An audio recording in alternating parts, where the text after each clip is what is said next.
Going into 2023, only 4 of the 10 teams are keeping the same driver lineup as they had in 2022, and that is the top 3 teams of Red Bull, Ferrari, and Mercedes, and also Alfa Romeo.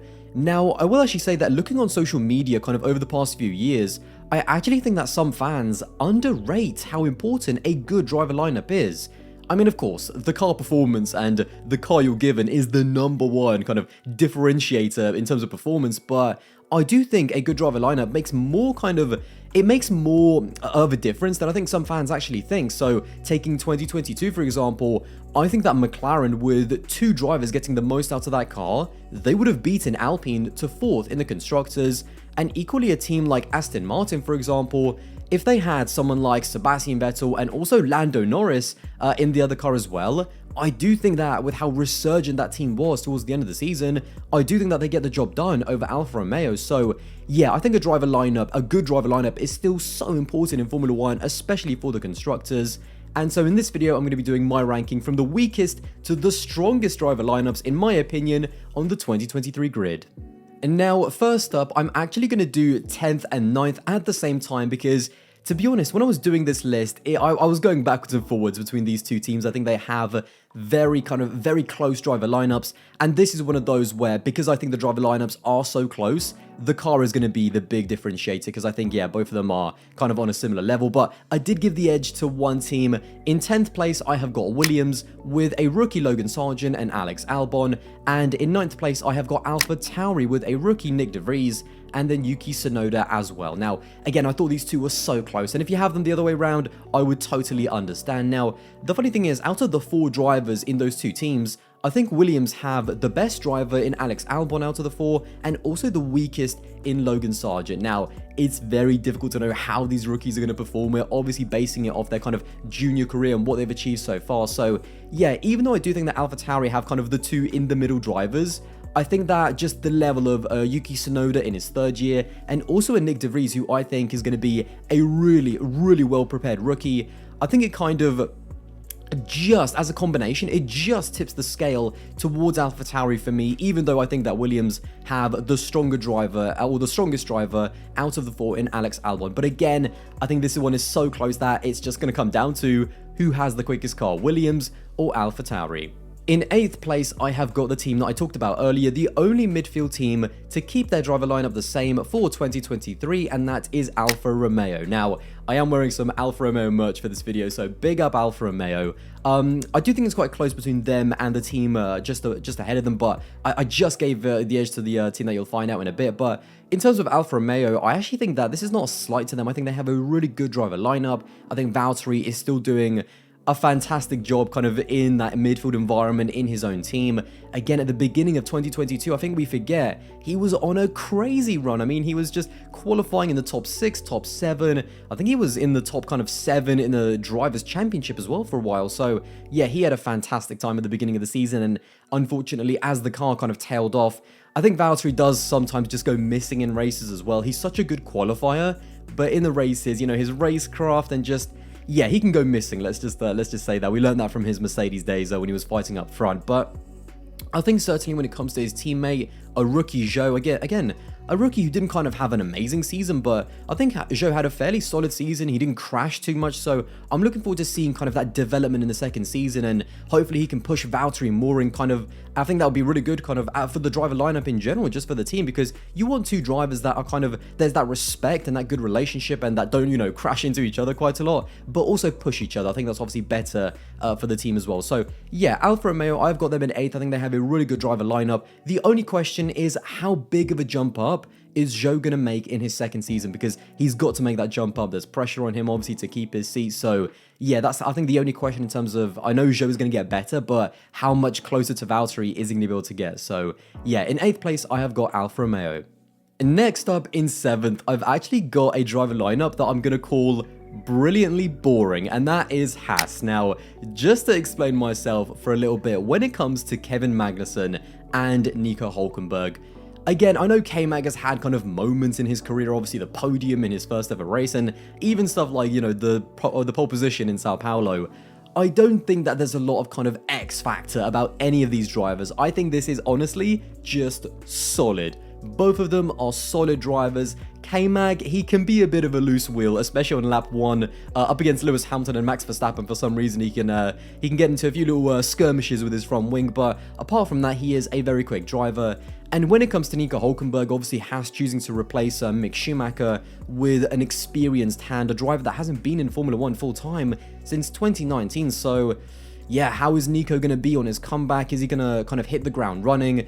I think he has impressed in some of his kind of substitute performances, especially in 2020 and even in 2022. I mean, he jumped into that Aston Martin in Bahrain having never driven it apart from in free practice and out-qualified Lance Stroll immediately. So I do still think that there is something left in the tank, especially if Nico Hülkenberg is very motivated. But the reason why I think this kind of lineup is boringly brilliant is that, again, I don't think there's a massive X factor with any of these two drivers. They're not kind of stars of the future in my opinion, but if they do perform at their best and also respect each other as well, because for some reason Haas drivers, there's always some kind of friction for some reason, but if they respect each other, these are two drivers who in my opinion are proven in the midfield to be able to score points and just do a decent job when everything is right. So of course all of this depends also on what kind of car Haas can give them and if they can give them a consistent car across the season as well. But yeah, I think the reason why I've got this ahead of Alfa Romeo is that just on if we do get the kind of the best of Nico Hülkenberg and the best of Kevin Magnussen, I think these two are just, that experience I think just tips it over the edge, because again, it's unknown how Zhou's going to do in his second season. So yeah, it's super close in my opinion between Alfa Romeo and Haas, but I have got Haas just above them in 7th.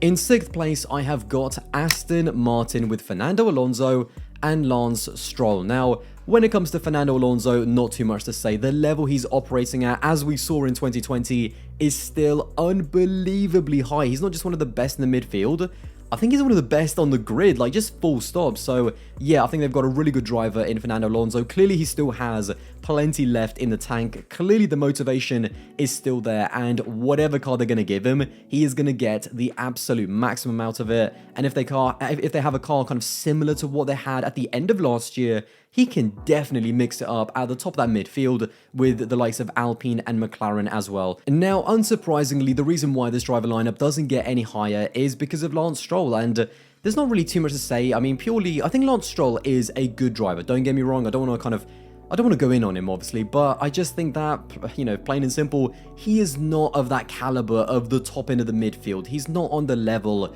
of an Esteban Ocon, a Fernando Alonso, or even a Lando Norris, obviously. So I think that's just what lets the lineup down. When it comes to Lance, I do think that he turns up like, you know, 2 or 3 times a year with some amazing performances. He has some pretty ridiculous moments as well. I mean, driving into his teammate seems to be a bit of a hobby of his. So yeah, we'll see how that goes with Fernando Alonso.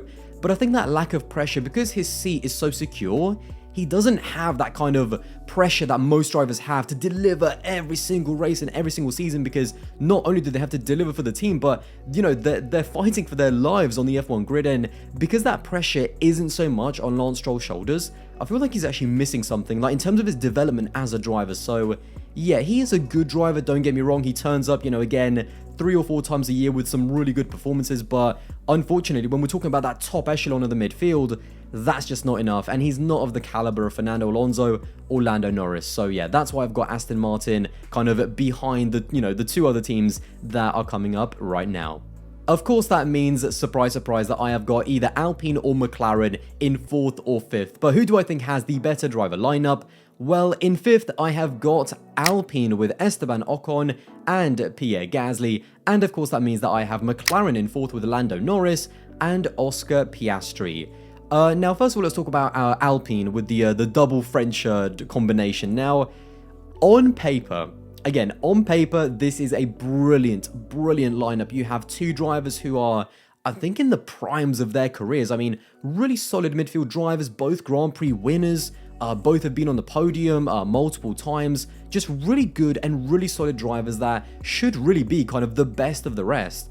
Unfortunately, Formula 1 is not raced on paper, it's raced on tarmac, and I think both of these drivers also have some weaknesses as well. When it comes to Esteban Ocon, I think sometimes when the car isn't kind of to his liking, and Pierre Gasly has this exact same problem, because as we saw, with the AlphaTauri in 2021, when the car was kind of really suited towards him, he was absolutely fantastic. But in 2022, with the reg changes, he wasn't able to adapt to the AlphaTauri of 2022. He really did struggle. And I do think that kind of Esteban Ocon also has kind of very similar kind of limitations. So the car that they give both of their drivers, I think, is going to have a massive impact on the level that both of them are going to be performing at, in terms of like the best that they can get out of that car.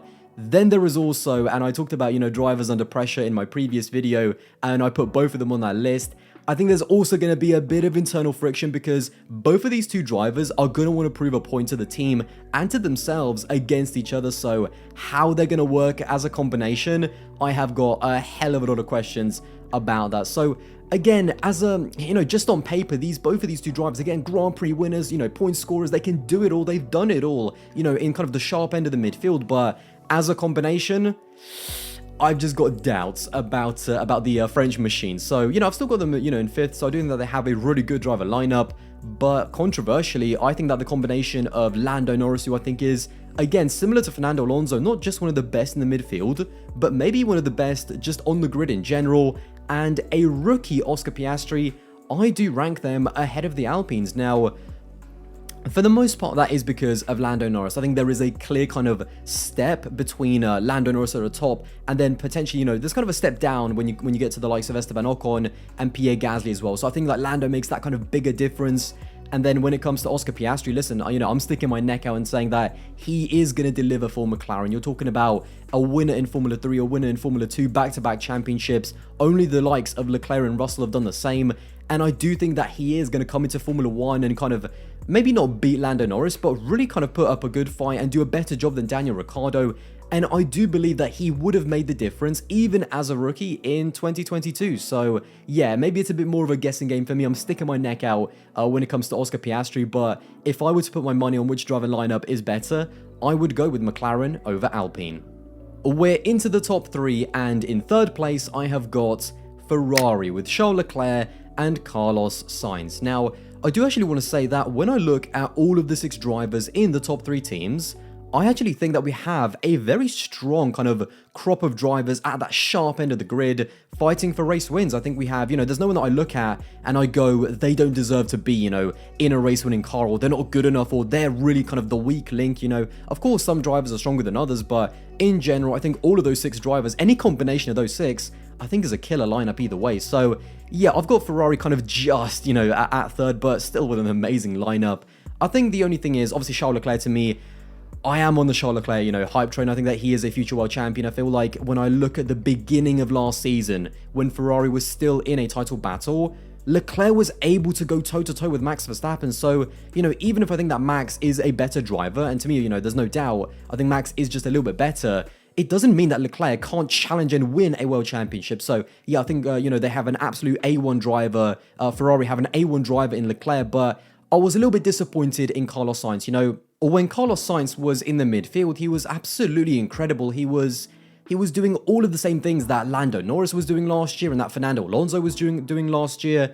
And that showed the caliber of driver that he is. That kind of, that showed that he deserves a chance to be given a race-winning car and kind of prove himself in that absolute kind of highest level of pressure in Formula 1. And unfortunately, in my opinion, he was a little bit underwhelming, in my opinion, in 2022. I really did expect just a little bit more. I do think that he got better as the season progressed, but yeah, there's a lot of questions around Carlos Sainz. Is he really a championship level driver, or is he just going to be Leclerc's number 2? In second place, I have got Red Bull with Max Verstappen and Sergio Perez. Now, the really interesting thing about Red Bull is when I was talking actually about Williams and AlphaTauri and how I thought that Williams had both the best and also the worst driver, when it comes to the 6 drivers in the top 3 teams, I think that Red Bull have both the best driver at the moment in Max Verstappen and also the weakest driver out of the 6 in Sergio Perez. But listen, Red Bull have Max Verstappen, so,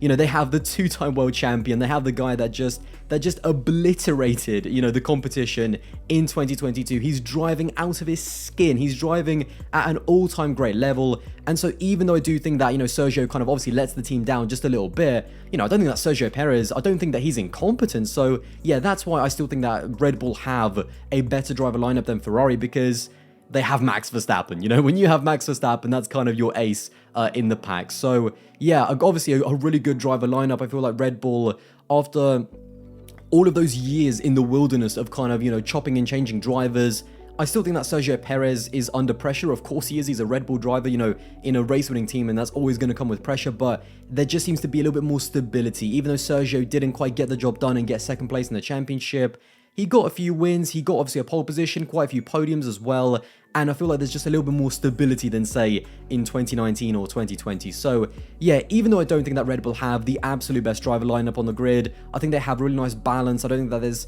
I was about to say that there's not too much friction, although we did start to see that kind of open up just a little bit in Sao Paulo. So how that develops over the course of 2023, we're gonna have to, wait and see. But yeah, I don't think that they have the best driver lineup on the field, as I'm sure, as I'm gonna come on to in a second. But Red Bull have Max Verstappen, and when you have Max, anything is possible. That of course leaves just one team, and in first I have got Mercedes with Sir Lewis Hamilton and George Russell. Now, simply put, I've talked about this actually in videos before. I do think Mercedes have quite a clear kind of best driver lineup on the grid, and simply because I think both Ferrari and Red Bull have that number one kind of championship caliber driver in obviously Charles Leclerc and Max Verstappen, but they also have one driver who, in my opinion, has yet to prove if they are a championship caliber driver in terms of obviously Carlos Sainz and also Sergio Perez as well. When it comes to Mercedes, I believe that we are looking at two drivers in obviously Lewis and George as well that are both championship caliber drivers. So I think that's the difference. I think Mercedes have two number one drivers, whilst when it comes to Red Bull and Ferrari, they have kind of the number one and a number two who still has yet to prove that they can be a number one. I think when both of these two drivers are given, say, if you put Lewis Hamilton and George Russell in a 2021 scenario with a championship level car up against Red Bull and say Max with, Sergio backing him up, I think Red Bull are in a lot more trouble with two drivers at Mercedes always battling for race wins. So yeah, I think that's the thing that kind of really, don't get me wrong, they're not perfect drivers. They still, as I said, made mistakes last year. But in terms of the speed, the other two teams, I think, have a number one and a number two who still needs to prove a little bit more. And in my opinion, Mercedes have two championship caliber drivers every single race. And the moment they're given a race winning car, I think we're going to see that kind of, I think we're going to see Mercedes have an even bigger advantage because of how good their driver lineup actually is. Well, there you have it. That is my ranking of the driver lineups. Let me know your top 10 in the comments box below. And if you did enjoy this video, then don't forget to subscribe to the channel. That would be massively appreciated. And I'll see you in the next one.